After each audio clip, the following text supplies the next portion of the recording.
Hello and welcome to episode 667 of the podcast devoted to the classic and sometimes not so classic genre cinema of yesteryear. This is Monster Kid Radio and I'm your writer, host, and producer, Derek M. Cook. And we are opening up this week's episode with the song Third Star to the Left. It's from the album Two Worlds, One Beginning. It's from a surf band based out of Valencia, Spain. They're called the Chewbaccas. Yeah, the Chewbaccas. It's a surf band. Trust me. Check out their music over at chewbaccas.bandcamp.com. Let them know that you heard them here on Monster Kid Radio when you're done listening to this episode of the podcast. If you celebrate the 4th of July, I hope you still have all of your fingers and you had a really pleasant holiday. If not, well, I hope you had a good July 4th. It's July 5th now, and we are releasing an episode that I've been wanting to do for quite some time.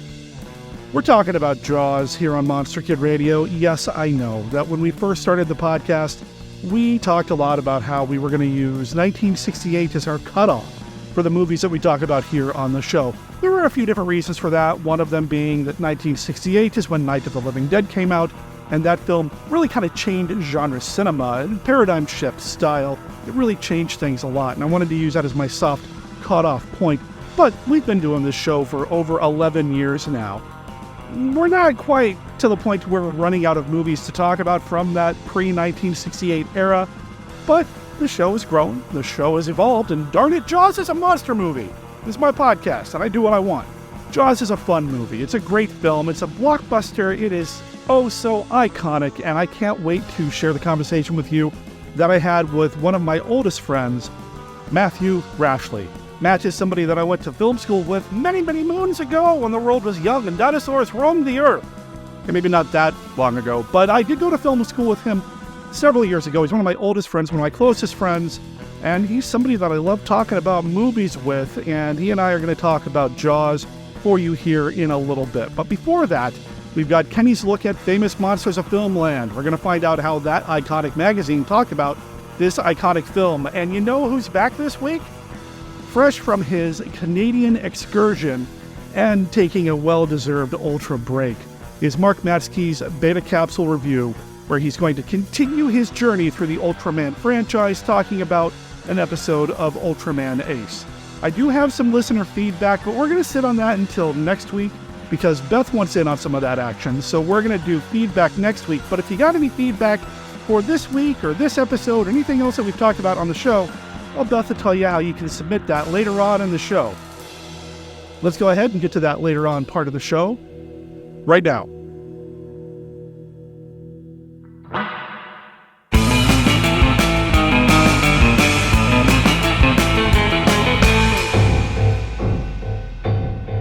Sharky screamed and began pounding on the monster's rough skin as the power of its strike thrust them both to the surface.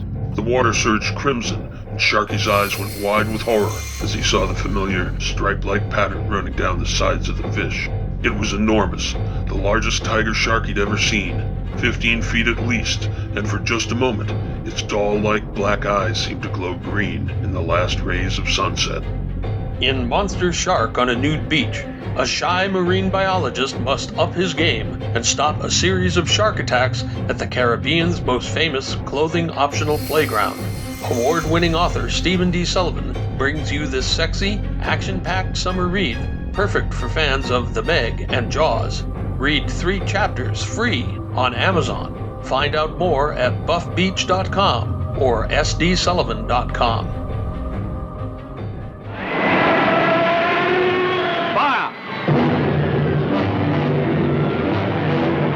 Motion picture of our time has ever unleashed sharp spectacle of such scope and realism as up from the depths of prehistoric mystery rages Virgo. The headlines of the world blaze the fabulous story of this monster from another age, catapulted from some vast sub-ocean cavern by unprecedented volcanic action.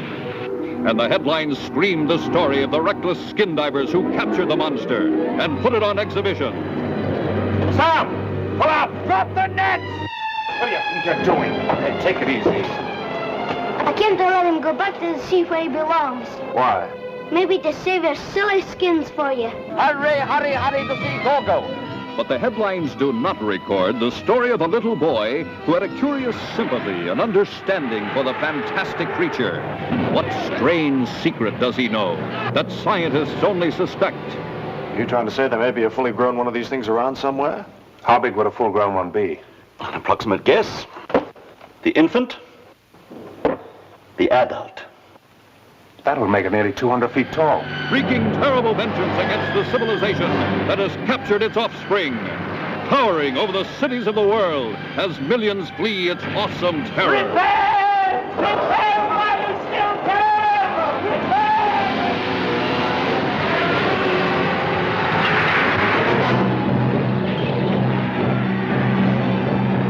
Nothing can stop it. Defying the force of the Army. The might of the Navy. Fire number 1, Terry. Ready to open fire, sir. Fire 1. Even the fury of the jets.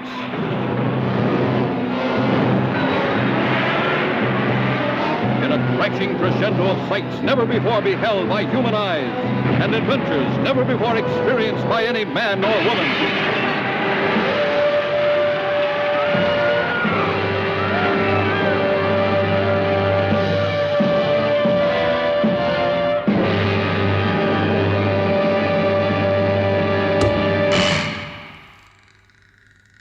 Live from the Land of Light in Nebula M78, home of the mighty Ultra Heroes, it's Monster Kid Radio's Beta Capsule Review.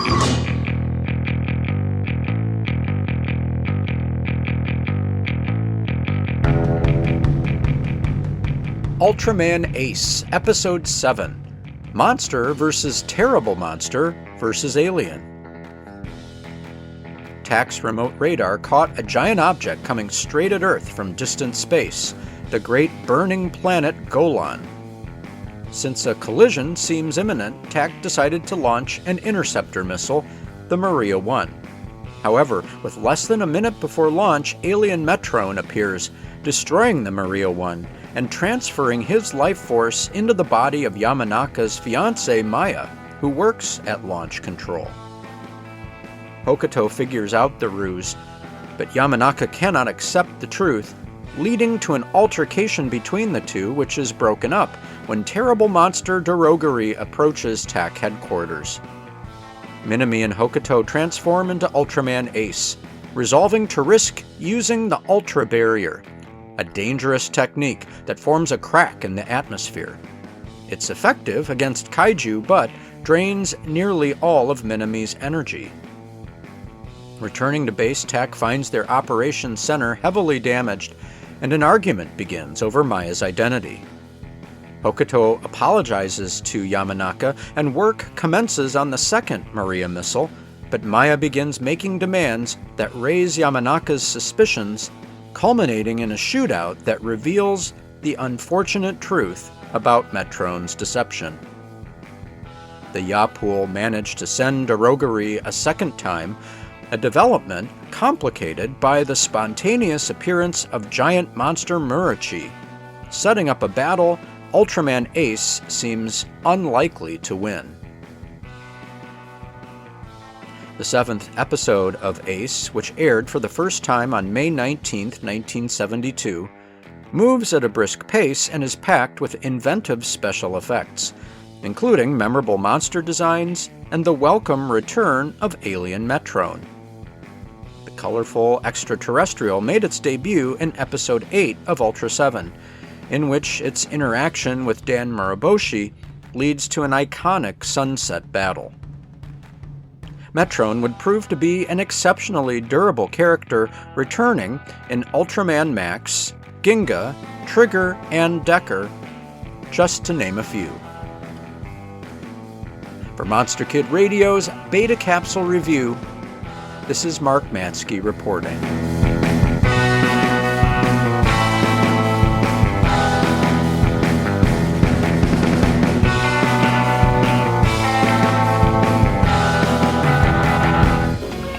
The deep.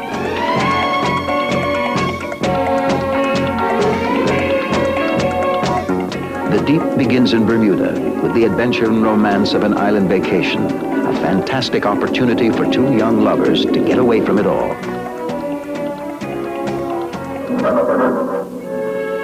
Was it beginner's luck to discover a sunken wreck under 3 centuries of shifting sand?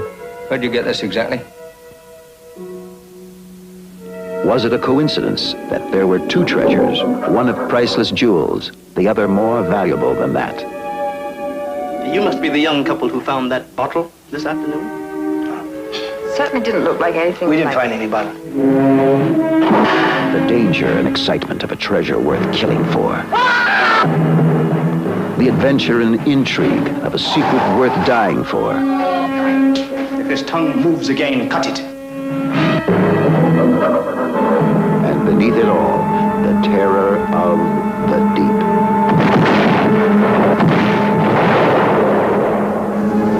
Sleek, fierce, savage, deadly. The piranha. For centuries, nature's most ferocious killer. Until now. The new breed is here. Faster, more ferocious, and infinitely more deadly. Piranha 2.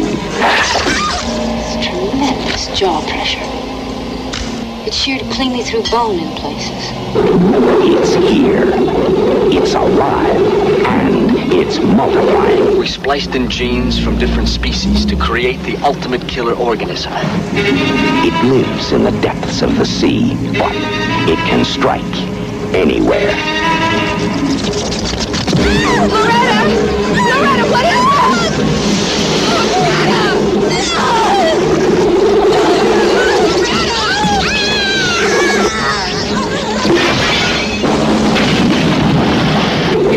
A super breed of killer fish that can swim, fly, and attack at any time.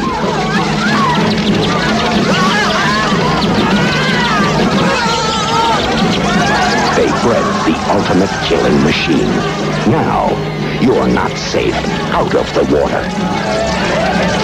Piranha 2, Flying Killers. Hello there, Monster Kid Radio heads. This is Kenny with a look at Famous Monsters of Filmland.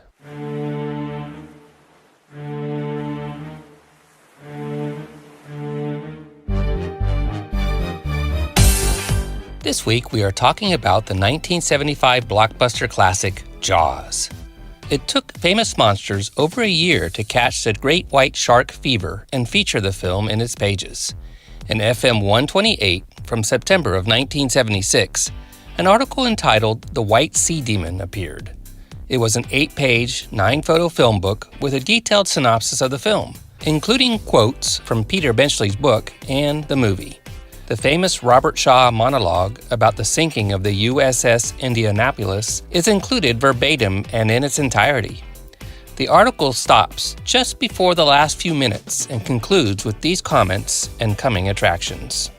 The terrifying fight between the 3 men in the orca and the huge great white shark must be seen to be believed. No short article can do justice to the book and screenplay by Peter Benchley, or the direction of Steven Spielberg, or the excellent acting of all concerned. Moment by moment, horror by horror is piled atop one another until it is climaxed by the capsizing of the ship as Brody battles for his life, clinging to the mast, as the shark launches another violent attack. According to the American Cinematographer magazine, whose Jaws article is fast becoming a collector's item, the boat was the Orca 2, a special effects duplicate of the Orca 1, designed to smash and sink when attacked by the shark. It had no bottom, simply a steel scaffold to which several barrels were attached. The barrels could be filled with water to sink the boat, and then filled with compressed air to raise it again. The much publicized mechanical shark, named Bruce, actually was triplets. There were 3 of them, built at the cost of $250,000, and they cost twice that to operate. Bruce was 25 feet long and able to jump out of the water and smash a boat, and, of course, was required to eat people. Jaws fever gripped the world when this film was released in 1975. People refused to go swimming in the ocean, but they wore Jaws t-shirts, belt buckles, made the soundtrack album a bestseller, and Universal Studios now advertise, meet the deadly shark from Jaws in action. You're enjoying a ride through Hollywood's biggest and busiest movie studio. Your tram passes close to a tranquil lagoon. Suddenly, out of the water, the same deadly 24-foot shark you saw in Jaws leaps to attack your tram and you. What next? This summer, will people still be afraid to go into the water? Other producers are planning fishy stories. The Loch Ness Monster will reveal itself. Piranha, cannibalistic fish, will send shivers down the spines of swimmers. And in The Deadly Menace, a giant alligator in the sewers of New York will run amok. Also, Peter Benchley's eagerly awaited second novel, The Deep, which will be filmed for 1977 release, has been published. The screen sequel will be known as Jaws 2 and will feature a creature about 3 times the size of Bruce. Watch for Super Bruce. He grew some. 40 issues later, in FM 168 from October of 1980, the same article was reprinted, together with an article about Spielberg's sci-fi classic Close Encounters, which was going to be re-released with new scenes. Everything in the Jaws article was exactly the same, except the final paragraph, which was updated. Here are some more Jaws-inspired winners to look for. What's next? Other producers have fishy films up their cricks to give you shrieks. Piranha 2, which will demonstrate that love is lovelier the second bite around. Alligator, the shock croc who takes a chewy chunk out of the Big Apple and some of New York's less fortunate citizens. Isle of the Fishmen, I love the fishmen too. Do you? Don't know who the star is? Brian Keith? Just other C picks that we hope will be better than B picks. And we've heard an underground for underwater rumor that there may be a humanoids from the deep, too. That is all for this week's look at Famous Monsters of Filmland. We will have more next time. For MKR, this is Kenny saying adios.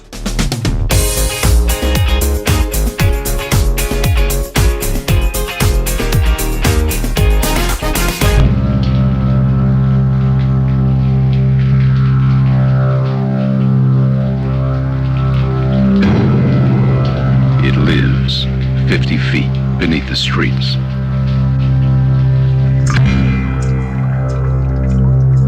It's 36 feet long. It weighs over 2,000 pounds. It's killed 5 people already. And it's about to break out.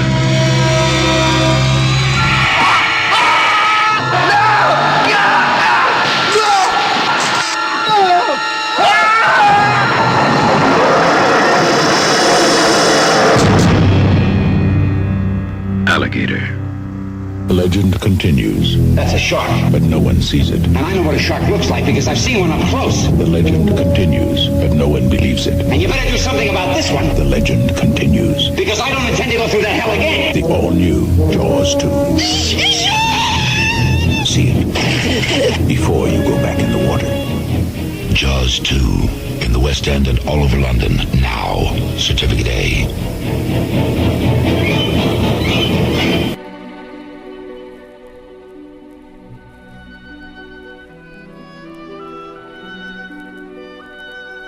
I am Dracula, and I bid you welcome to the podcast devoted to the classic, and sometimes not so classic, genre cinema of yesteryear.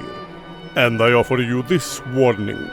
Sometimes Derek and his guests get excited, and they may spoil a movie or two. You know how excited monster kids can get sometimes. If Monster Kid Radio spoils a movie for you, do not come whining to me. I cannot stand whines. Here's to swimming with bow-legged women. Here we are talking about Jaws finally on Monster Kid Radio. Only took me, 11 years to get around to it? Over 11 years? even though it is a July 4th film, and this episode will probably go out either on the 4th or 5th of July, finally celebrating a Universal classic. It's usually not one that I think about when I think about Universal classic monsters, because it is, in the 70s. It's outside of that window. It's not a Frankenstein or Dracula or any of those, but hey man, it's terrifying and it's scary, and yeah, it's one heck of a movie monster. And we're going to talk about it with Matt Rashleigh, back on the show, a Monster Kid Radio irregular at this point. I feel like it's safe to go back into the water of Monster Kid Radio here and talk about the big bad fish. The big bad fish. That's one bad fish, man. Jaws. It's a classic, and I think of Spielberg's films, this is the one that I've seen the most. There was a summer when I was growing up, high school-ish, early 90s, where I watched this like every day. I'd rent it from the Blockbuster Video or whatever video store I had access to, and I guess back then it was called Video Library. Was it Video Library? Giant Video? I don't remember. So many video stores. But I would rent it and watch it. I'd have watch parties. I'd invite people over to watch it, and we just watched this thing over and over and over again. I loved it. What was it about Jaws that had you so captivated? By the time I got around to watching it, that's when I decided I wanted to be a filmmaker when I grew up. And it was always touted as like Spielberg's classic. It's early Spielberg. It's the one that made him. It's the one that made the blockbuster a thing, the summer blockbuster a thing. So I was watching it, and just the pacing, the music, the performances were really good. I really liked Quint a lot. I loved the Indianapolis speech, the dialogue, the relationships, just everything about it just felt like this is the kind of movie that I need to study if I'm going to be a serious filmmaker. It's amazing in the sense that Jaws was one of the very first movies that really capitalized on showing the behind the scenes. Yeah. They put out a book right away. When it was a hit, they put out a book right away about how the movie was made. I've got it in the other room. And you ended up with a lot of behind-the-scenes documentaries that survived thanks to DVD extra features. Like for me, I think that when I think of Jaws, I feel like it was the first movie where I knew the director's name. The director's name was out front. And you got to see how it was made. And so for someone who wants to make movies, Jaws was sort of a great beginning point and easy access to get that information and to see it in the spectacle of it all. I'm just going to do it right now. I'm going to rip the Band-Aid off the music. It's iconic. At that point, I had already devoured and fell in love with Indiana Jones and especially Star Wars. So I was very familiar with John Williams. So to be able to have more John Williams music that was actually scary and to be able to listen to and enjoy, and just a few notes to be able to evoke this sense of dread and pending death. Classic stuff, man. Yeah, what do you think of the story of John Williams playing those notes for Spielberg and Steven thinking it was a joke initially? I can understand why he would have thought that. Because at that point in their collaboration, in their collaborative career, Spielberg and Williams hadn't worked a lot together. I think Williams did Sugarland Express, didn't he? Yeah, that was the only thing they had done before. Which I still have never seen, by the way. Never got around to it, and I know I probably should. Someday. But I can understand why he might have been a little underwhelmed, but it works so well. I'm not a musician in the traditional sense, but I love film scores, right? I collect them. I listen to them all the time. It's my jam, man. When I'm not listening to surf or hip hop or rap or nerdcore or whatever, and it's or Iron Maiden. My musical tastes are weird, but Jaws, it's so good. That leitmotif, that da-da. I can think of only two other pieces of genre music that has that simplistic construction, but gives so much. That would be the theme from Halloween and the theme from The Twilight Zone.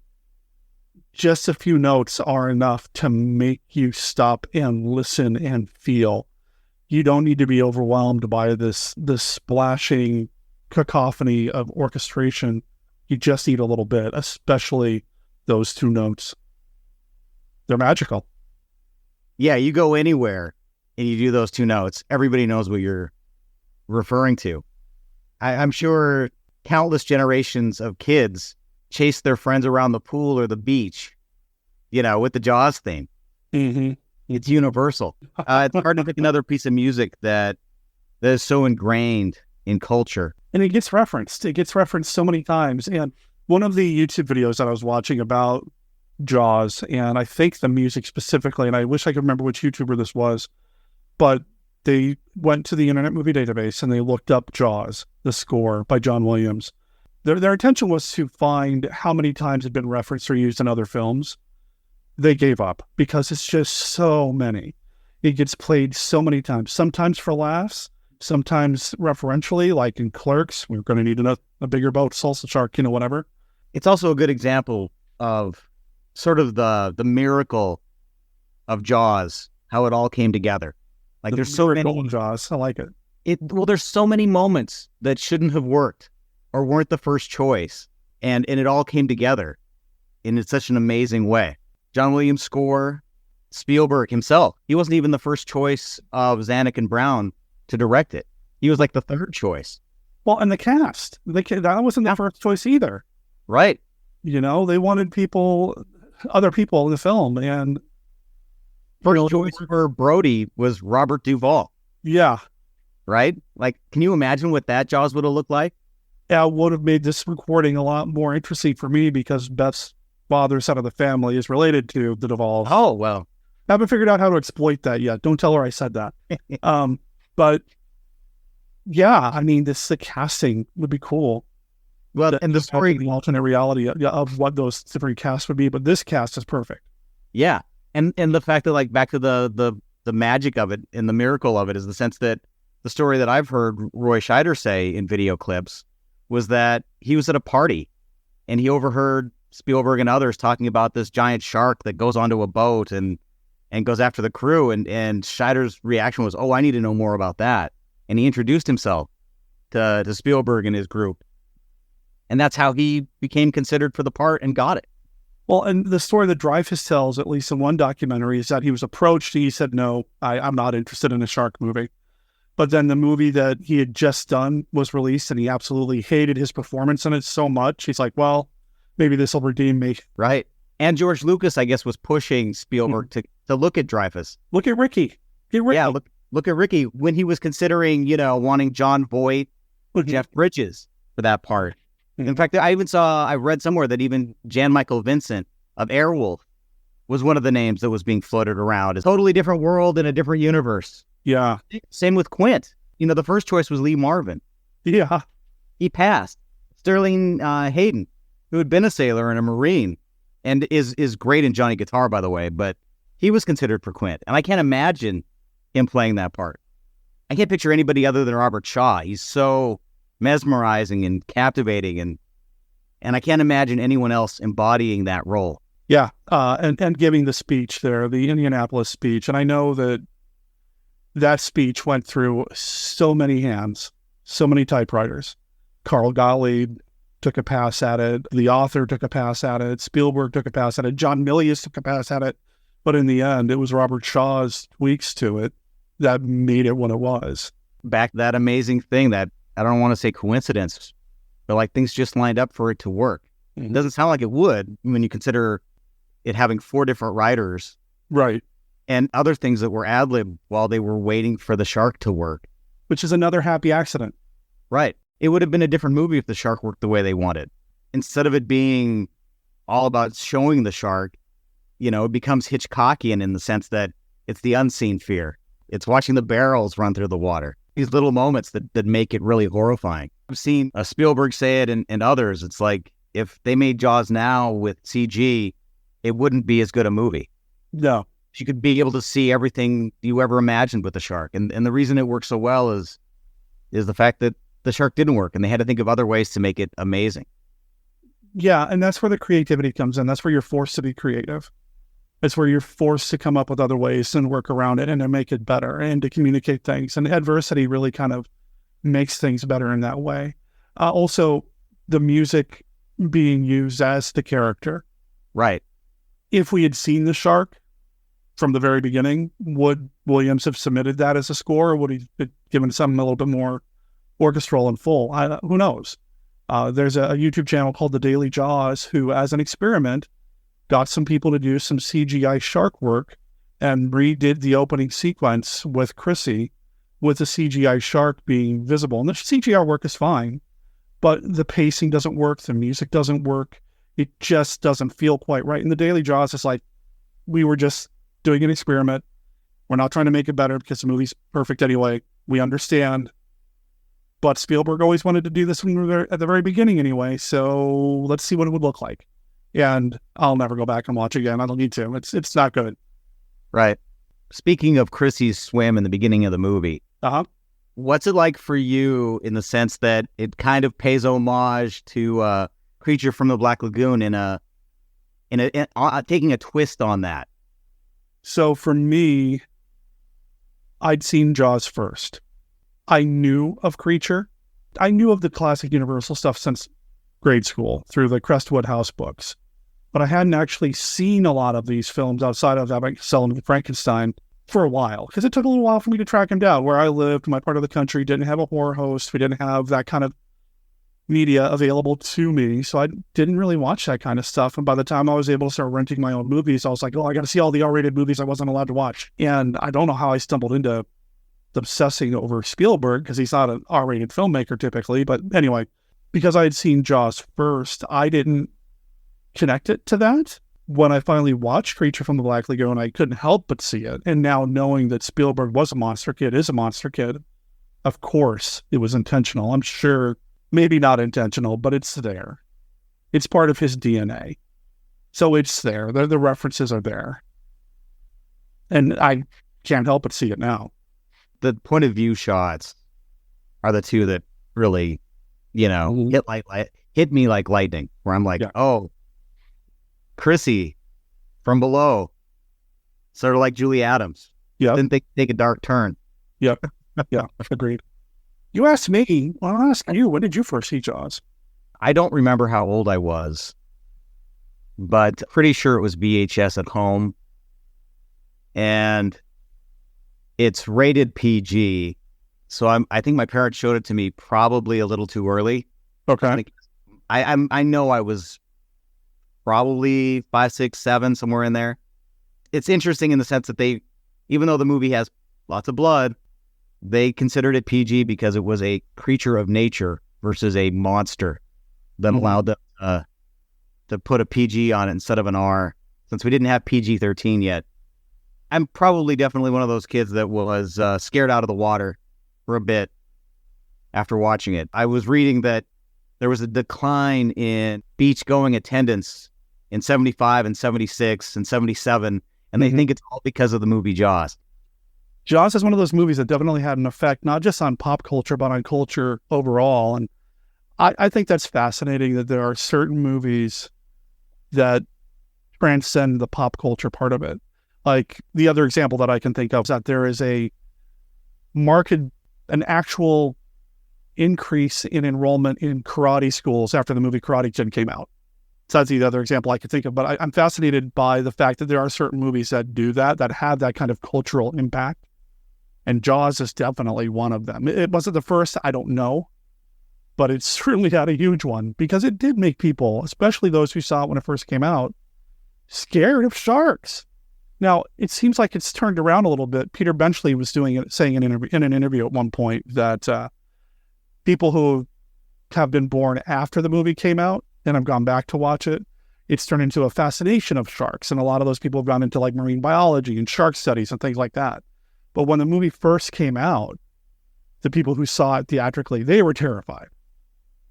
And I think that's interesting too, to kind of see which generation, when you saw it, how you saw it, that sort of thing. Yeah, for sure.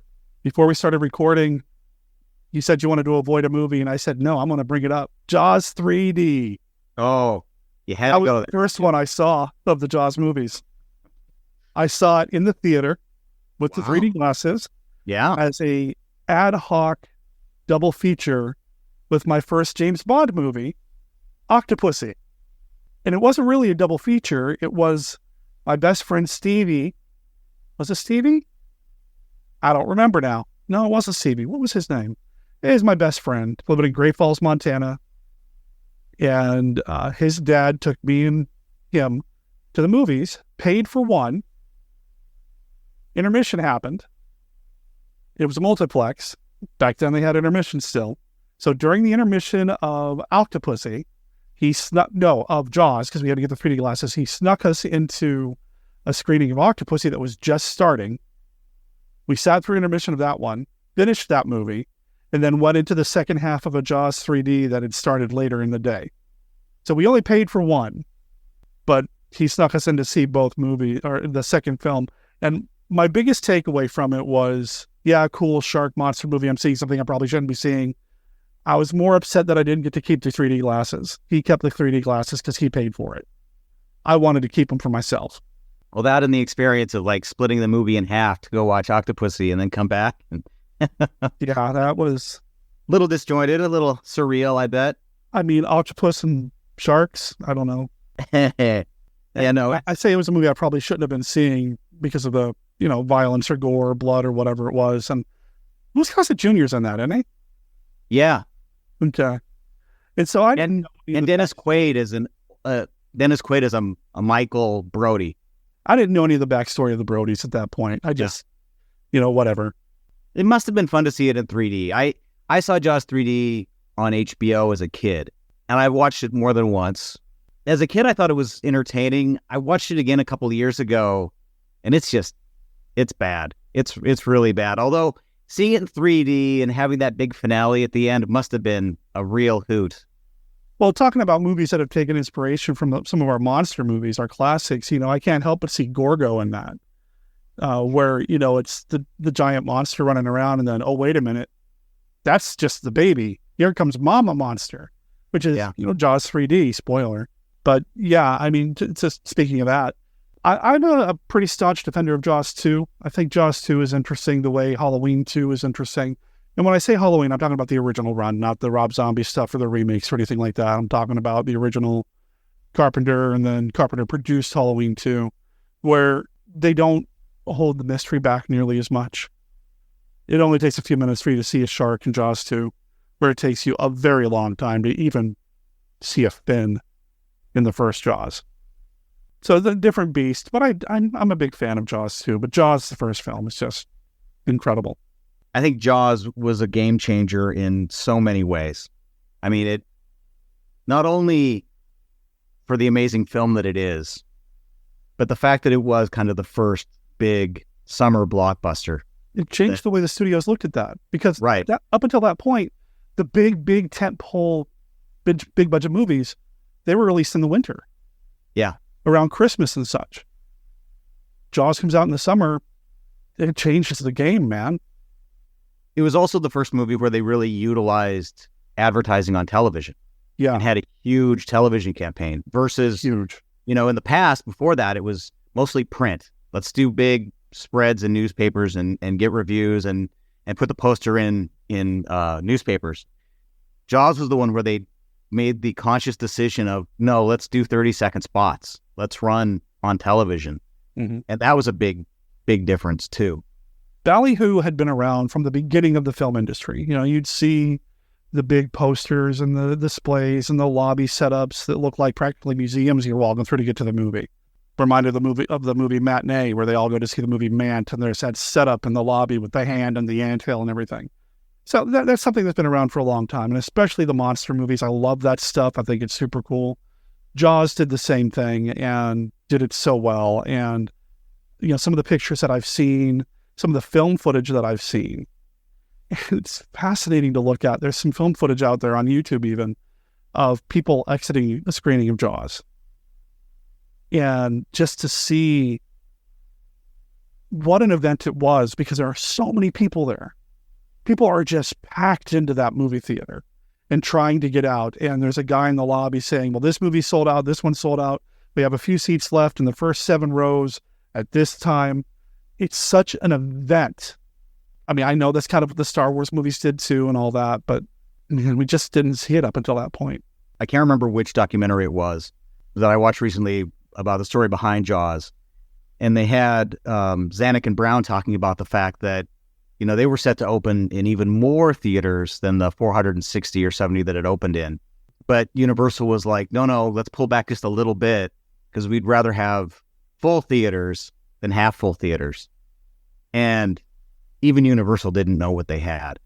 It was beyond sellout crowds. It was lines around the block. And it went on all summer long. Hey, the ad campaigns, as the summer and the year rolled on, they kept running ads about how it's surpassed other huge hits. They become the all-time biggest moneymaker up until Star Wars. Mm-hmm. It's a cultural phenomenon that happened that, man, to have been able to be caught up in that would have been exciting. I talk about this all the time. If I had a time machine, I'd go back and watch all these movies during their first run. How amazing would it be to go see Jaws in a packed movie theater with people who had no idea what they were about to see? Yeah. And it's amazing how well the movie holds up. Like, yes.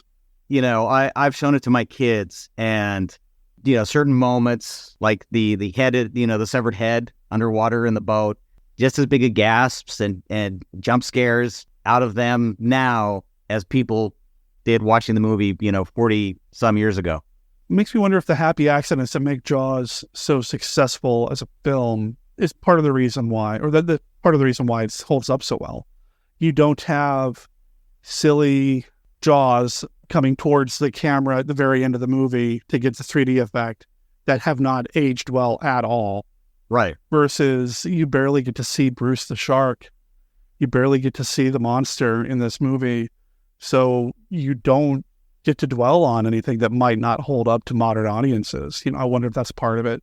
I think the one thing that ages the movie are just some of the background stuff, the fashion. There's somebody playing a video game that's clearly old school. But otherwise, it's a timeless film. There's nothing in it that dates it poorly, I feel like. Yeah, no, I think it's absolutely timeless, other than, when I see the cars and the fashion, it reminds me of being a little kid. But for anybody else, the story's so great, and the editing and the performances and everything, it just makes a timeless film.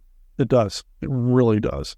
I want to go back to the music real quick and talk about something regarding the music. And I want to give my late younger brother, Kevin, some credit. I get my mother rolling her eyes whenever I talked about how I set myself on fire for a movie or whatever. And yeah, I did some pretty stupid, dangerous, dumb things. I was a dumb kid. But my brother, man, I would go and pick him up from school. He didn't want to take the bus. Fine, whatever. I'd drive and pick him up. I'd pick him up in my car. I had the Jaws soundtrack on tape. And we were driving home, and we see these two kids on the side of the road walking along on the sidewalk. And he tells me to turn up the music, start it from the very beginning of the tape, and drive real slow behind these two kids. Okay, I think it's funny. Why are we doing this? And then the Jaws music hits. And there's me driving real slow in my car with that Jaws music, following these two kids that I don't know. Dun-it, dun-it, dun-it. And just that stuck with me so much that when I decided I wanted to be a filmmaker when I grew up, I wrote a version of Jaws. I called it Shocks, about a car that ended up going around Cheyenne, Wyoming, running people over. And instead of the 4th of July, we set it during the last full week of July, which in Cheyenne, Wyoming is Frontier Days, the big rodeo they do every year, where they bring in a lot of tourists and all that. So we set this, I wrote this script, and it wasn't Martin Brody, it was somebody named Cody, because he's in Wyoming. Right. And he's tracking this car that's trying to run people down and run people over, and everybody's afraid, and the mayor doesn't want to shut down the town because Frontier Days, you know what that's going to do to the economy. And I wrote this whole thing, and I cast it, and never shot that one. But then later in my community college days and my video production course, there was a class or assignment called Nonverbal Emotional. You had to tell a story without using any dialogue. So I ended up taking the Shocks idea and stripped it of all dialogue and made the point of view the car and the two people in the car running people down in the mall parking lot to the Jaws music. And yeah, I was cheating because I know I used some amazing music, and anything you do to that music is going to be gorgeous. It's going to be wonderful and fun to watch.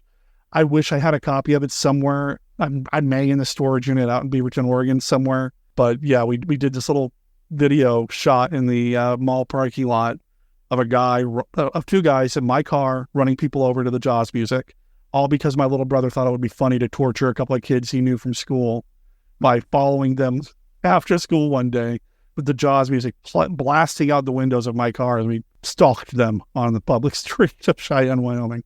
It's a great example of how inspiring and influential Jaws was. See, that's your takeaway. My takeaway is that my brother was a jerk for doing that to these kids that I didn't even know.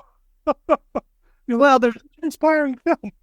There is that, but I'm just thinking of probably millions, if not tens of millions of kids who took the family camcorder and did their own riff on Jaws. Yeah, and of course, since then, tons of shark movies. Oh, yeah. Sci-Fi Channel wouldn't be around if not for Jaws, because all their shark movies, and not just Sharknado, but their Double-Headed Shark Attack and Sharktopus and Shark Exorcist and Ouija Shark and all these other shark movies on Sci-Fi Santa Channel. Jaws. What's that? Santa Jaws. It's a holiday classic, or not.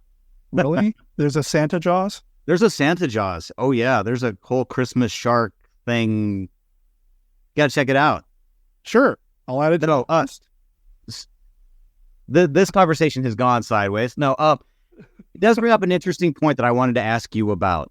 Yeah.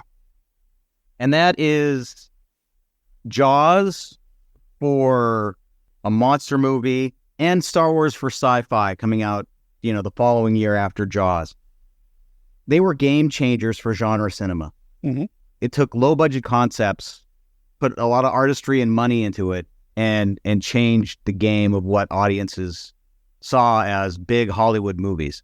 Mm-hmm. Do you think overall it's been good or bad for genre cinema to have Jaws?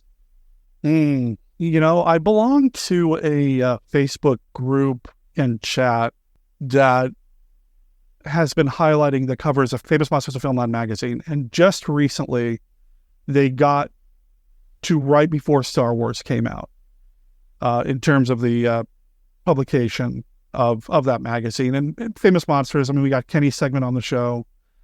It's an iconic magazine, super important. I've read so many of them. They're great. The topic came up, though, should we close the chat down because after this, Famous Monsters of Filmland just did nothing but Star Wars covers for the most part, and it kind of changed genre cinema. Do we care? Or do we want to see all the Star Wars aliens they were able to cram onto a cover of Famous Monsters? Because it does change everything. And it was a mixed results in terms of people voting. Do we want to keep going? Do we want to start over? Are they as important? Are they as influential? Which I think is a question kind of related to what you're asking me. It's like when Star Wars happens, it changes the game. Star Wars wouldn't have happened without Jaws in terms of the blockbuster ability of cinema. Is it good for genre cinema? I don't... It certainly changed audience expectations. It did.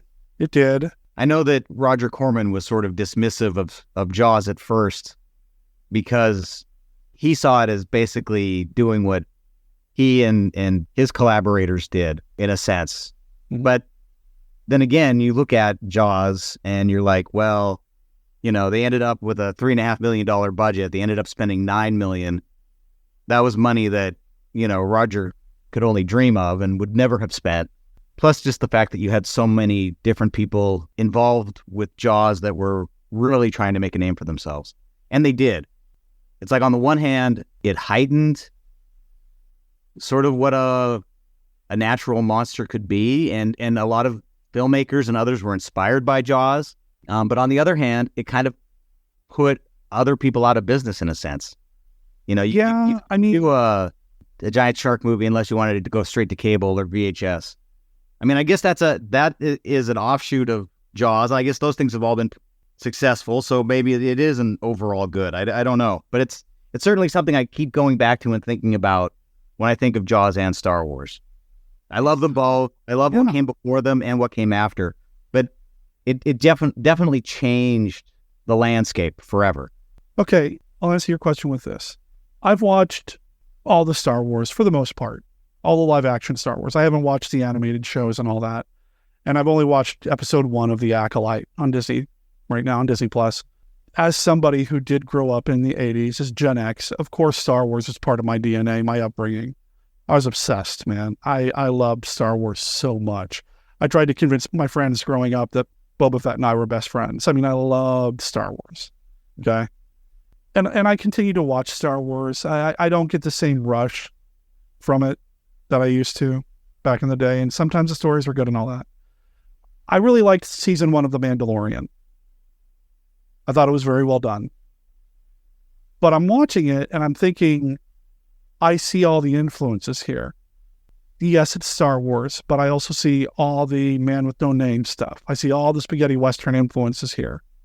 And while I appreciate it on that level, it made me kind of sad to realize or consider that either younger fans or fans who aren't as, and I'm not trying to toot my own horn, but learned when it comes to different genres of cinema and the history of cinema, are going to watch that and not understand that The Mandalorian is basically a man with no name in space, that it's basically a spaghetti Western, and not even know what a spaghetti Western is.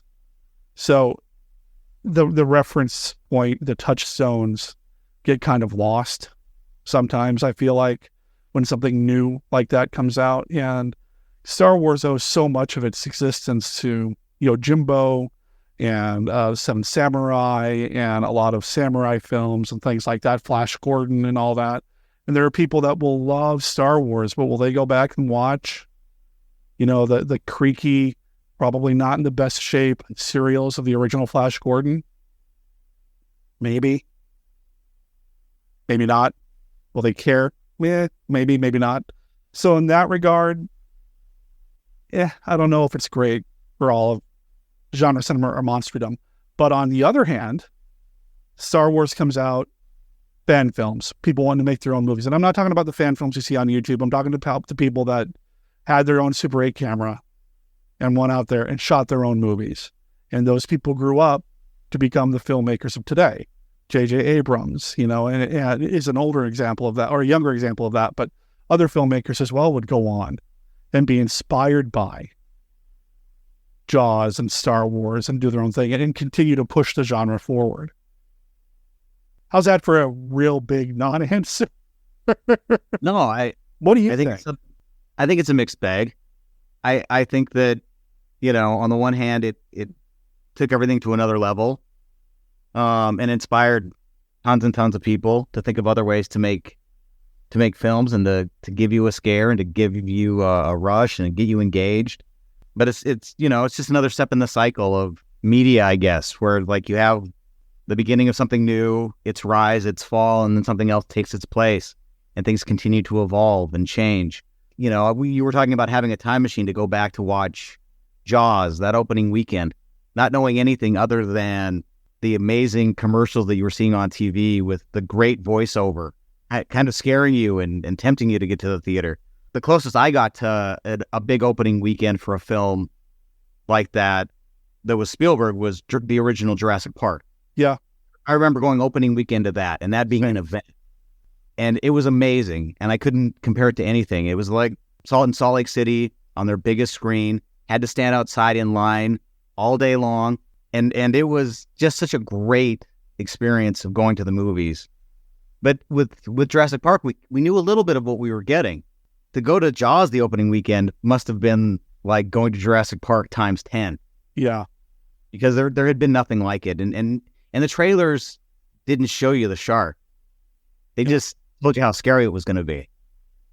Well, and the book was already a phenomenon as well. I mean, the book was a big deal too at the time. Right. And it had a bidding war. Well, was it a bidding war? I don't know. It got the attention of the studios pretty early. Somehow, I don't know if it was Zanuck or Brown, but they got a hold of a copy before it went to print. And they shared it with each other, and they were like, we don't know how you can make this movie, but we know we want to. So they drummed up, I want to say 175,000. Don't quote me. From Universal to tie down the rights. And legend has it, Spielberg was visiting their office because they produced Sugarland Express, and he borrowed the manuscript sitting in the corner and took it home with him. And after reading it, was like, oh no, I need to make this movie. And he was like 26 at the time. Yeah, I was about to bring that up. 27. So that's pretty bold. Pretty bold, and it makes 50-year-old Derek feel really old. If 50-year-old Derek did decide to pursue film the way that he thought he was going to. Man, Spielberg getting to do that. Yes, it was a hard fight. I mean, they were over budget. Nothing worked. It was slated to be a 55-day shoot. It went 159 days. That's insane. Nowadays, I can't imagine that happening. I would think that director in his 20s, they would have fired him 2 weeks in, replaced him with somebody else. Just, again, one of those little happy little accidents or miracles that worked for Jaws. You go down the list, there's other people who were involved with this movie that changed the way we watch cinema. Like the fact that Bob Matty, who built Bruce, all three Bruces, had worked on 20,000 Leagues Under the Sea. Like, he got that job because of doing the squid. Unfortunately, he had half the time to build three sharks that he really needed. Yeah. And they never worked. They never tested it. They never tested it in water, and they somehow didn't take into account what the salt water would do to the electronics, as well as the plastics and foam and all those things. Bob Matty was an eternal optimist. He always thought he could make anything work. And a lot of people think he could have made this work if he had, twice as much time and probably double the budget. And the fact that under intense pressure, it's not working, takes 3 times as long to make, yet everybody came together and found ways to make it work. In some cases, the locals didn't want him there. In some instances, they were not allowed to do certain things. Quint's shack was built on an empty lot. There was nothing there, and they got permission from the local who owned the property to do it, but it was going to be against code. So they had to fight with the local zoning committee to get it built, and ultimately they found themselves in this kind of, yeah, we understand the owner gave you permission, but we don't like that guy. So no, they ended up being able to do it with the guarantee that they would tear it down and restore it to its original state, up to and including all the trash that was there to begin with. And so, I mean, they really fought against, in some cases, part of the community there is like, great, you're spending so much money here, it's keeping our economy afloat. But then there's also a part of this population that didn't need that money because they already had money. Right. And to have all these people here running around their island, Martha's Vineyard, doing stuff. So yeah, they had to fight that. They had to fight the elements. They had to fight the sea. They had to fight breaking sharks left and right. And I know that you wanted to talk about the editing. I think that's something that's pretty unique. I don't know if it's unique to this film, but I think it's pretty spectacular with this film, that they would go and shoot all day, and then the editor, Verna Fields? Yeah, Verna Fields. Would cut some stuff together to kind of let them know where they're going and what they need to do as they go. This film didn't have storyboards beforehand or a finished script in some cases, but they were editing things as they go, so they knew what they had and how they would keep going, and that's amazing to me. Verna Fields' story is amazing. She worked as a sound editor. Her husband, who was a film editor, he dies at 38. She needs more work. She starts editing Saturday morning programming for local stations in LA so that she could stay home with her 2 sons and continue to bring in money. And she jokingly called herself the Queen of Saturday Mornings because she would edit together the cartoons and the local bits and all those things on a moviola in her house. Later on, she'd end up teaching at USC, where she met people like George Lucas and Peter Bogdanovich, worked on their early films. American Graffiti, she co-edited, she edited Paper Moon for Bogdanovich, worked on Targets. And it sounds like she really became sort of a maternal figure to these young up-and-coming directors. Like Spielberg and Lucas both refer to her as Mother Cutter for editing their films. It's amazing what she did with Steven on Jaws. Like, there are some techniques in Jaws that were kind of new, like wipe by cut. That whole sequence of Brody on the beach, keeping the beach open, even though there's probably a shark in the water.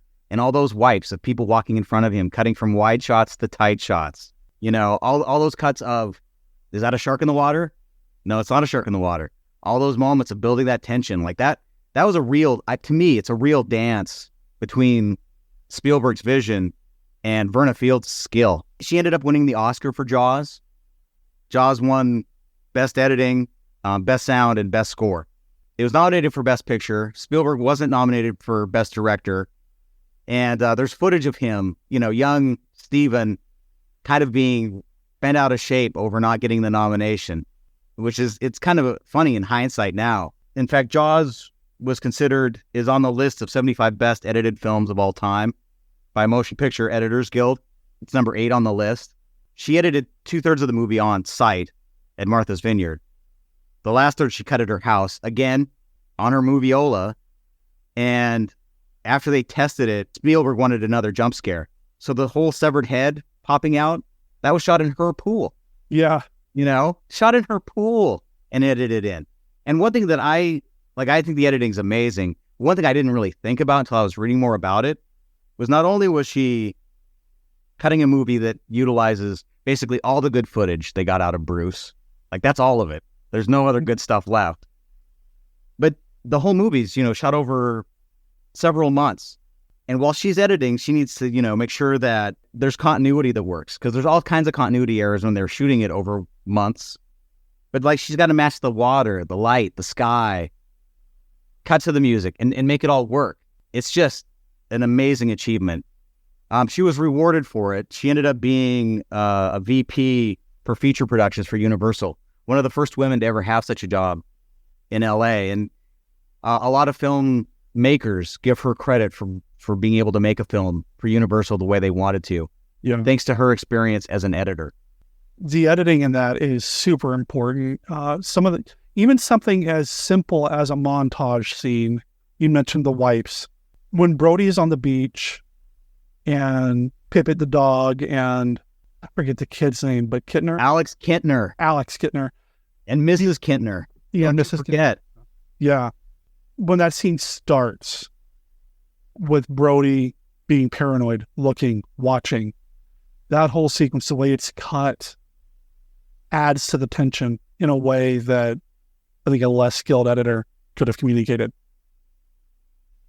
Yeah, I think it's a prime example of what great editing can be. And the reason that Jaws is always or often referred to in, film schools and in editing classes as like a pinnacle to study.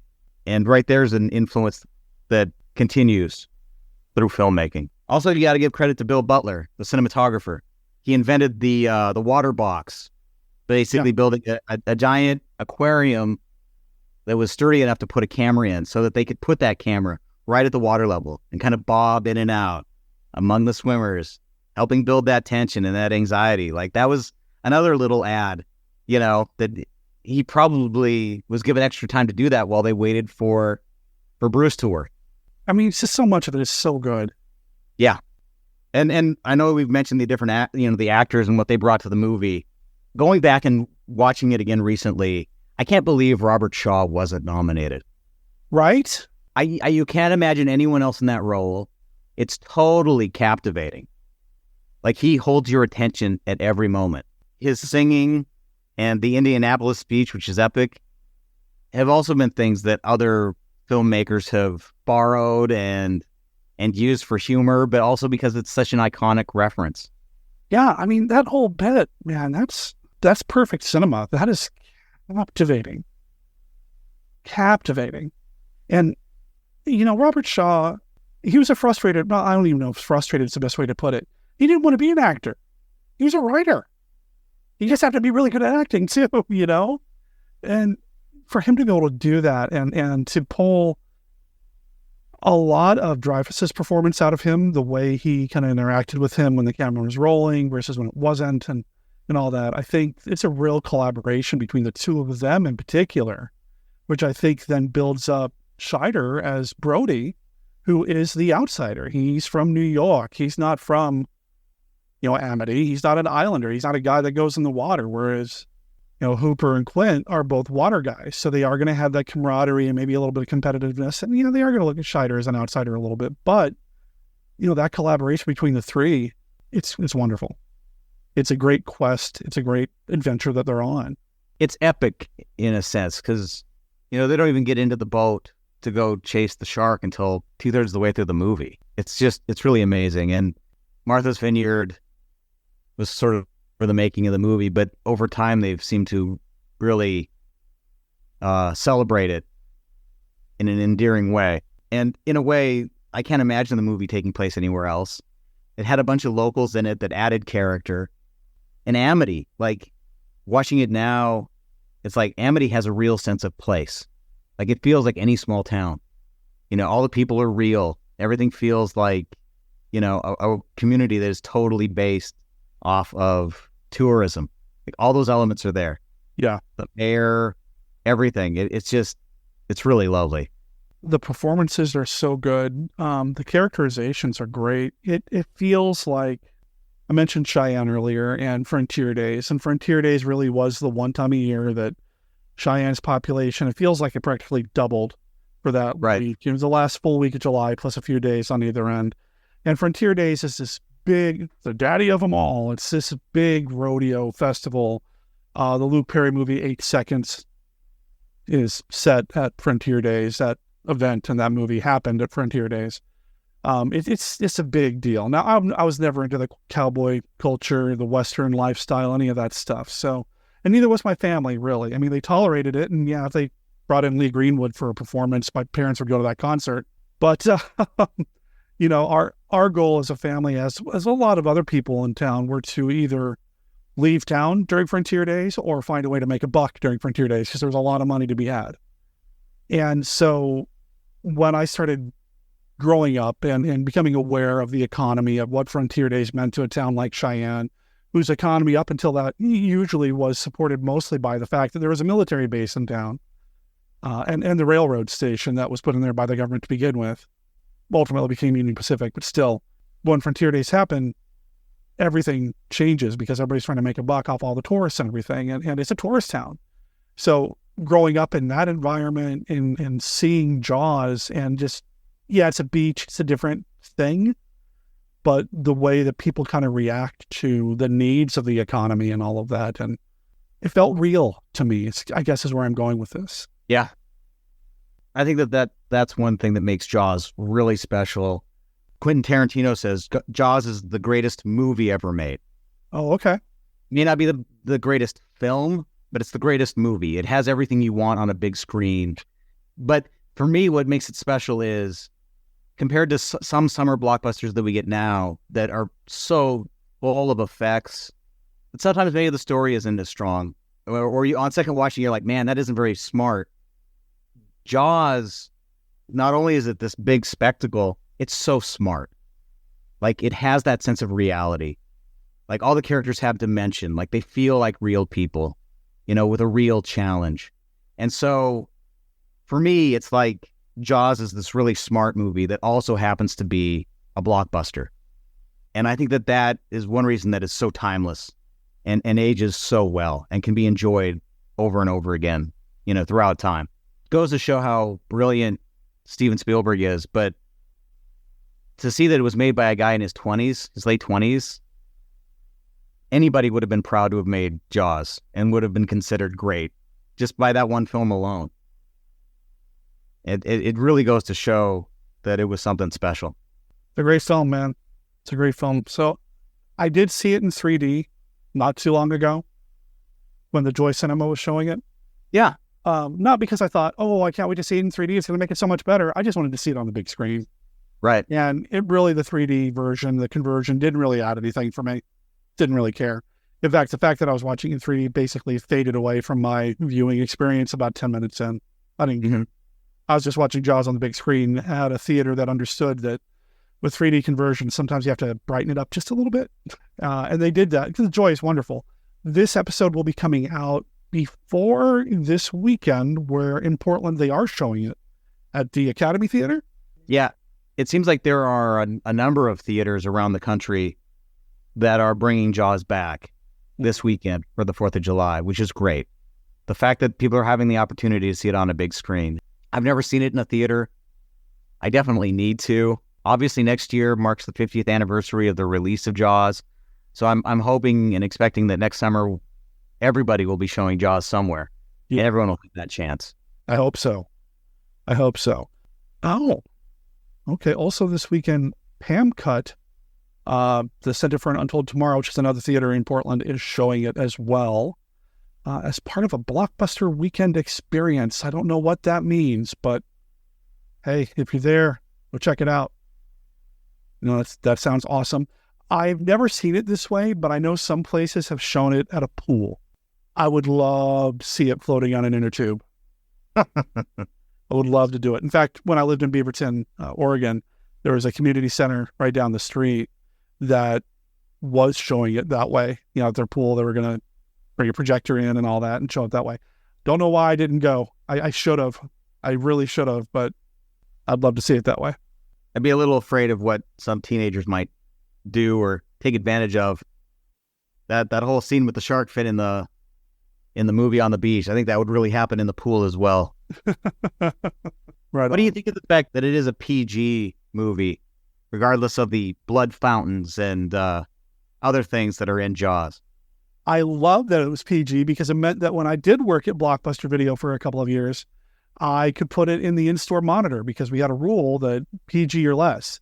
And because me being me, I put in Jaws, Poltergeist, and Beastmaster without fail every chance I got because they were technically rated PG, despite the fact that Jaws has the blood fountain, Poltergeist has a parrot stealing cocaine, and Beastmaster has a topless Tanya Roberts.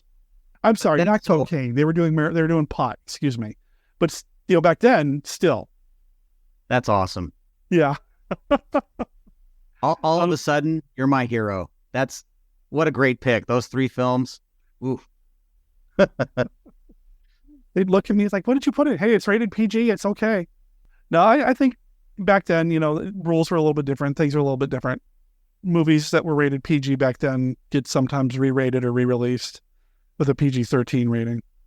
And of course, Spielberg being involved with some of the earlier films that were released with a PG-13 kind of tells you where his mindset might have been with Temple of Doom and Gremlins getting that PG-13 rating. So I think the world's all right with PG-13 ratings to let people know. It's all about the movies. And if it makes people feel better about what they're popping in the VCR back in the day or going to see, hey, whatever works. That's right, man. That's right. It's good stuff, though. So good. So I will be playing on the stream some Jaws adjacent content. I can't play Jaws. Universal would come down on me, but I'll be playing some Jaws adjacent content on the stream this weekend. So head over to twitch.tv/MonsterKidRadio to check that out. Probably some documentaries and maybe some other shark. If I can find other shark movies that are in the public domain, I'll play those. But I've got something special that is very Jaws adjacent. It's getting lined up that I have shown on the stream in the past, but I'm going to show it again. So make sure you check that out. It's free to watch. Well, if you do subscribe, I get a couple bucks. So I'm just saying. Sounds like it's safe to enter the Twitch water and see some cool stuff. There you go. There you go. Any final thoughts about Jaws before we wrap this up? I think that everybody should watch it whenever they get a chance and admire the fact that it was made at all. I think that after this conversation and having rewatched the movie this time of year, I kind of think I'm going to make it an annual tradition that coming into the 4th of July, it's time for an evening with Bruce. Speaking of traditions, why don't I go ahead and say this here now? Every year, this time of year, we'll do a Jaws episode of some sort. Not sure what we'll talk about next time, but we'll do Jaws again next year and the year after that. And for as long as MKR is going, we'll do Jaws this time of year because it just seems right. And not just because I want to get some of that search engine optimization juju from it being Shark Week at the same time. Yeah, we can all celebrate Shark Week in every form. All right, well, Matt, thank you for doing this. I appreciate it. Another fun episode of MKR. We'll get this put out here in a couple of days, and you're welcome back here anytime. We still have so many things that you've brought up. We're going to talk about 4D Man at some point, and got a few other things in the works. I have a few other ideas as well. So, well, is there any chance of a Kai July this year? Thinking about it. Now, next week's episode is not kaiju related, but I can't let July go by without some kaiju talk. So we'll come up with something. Nice. Come up with something.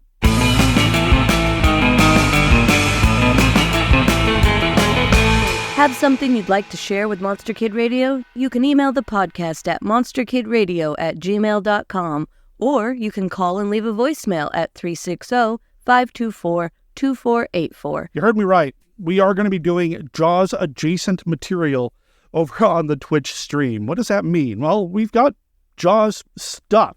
Some documentaries, some fan films, some commercials, and an interesting cut of, that popular movie.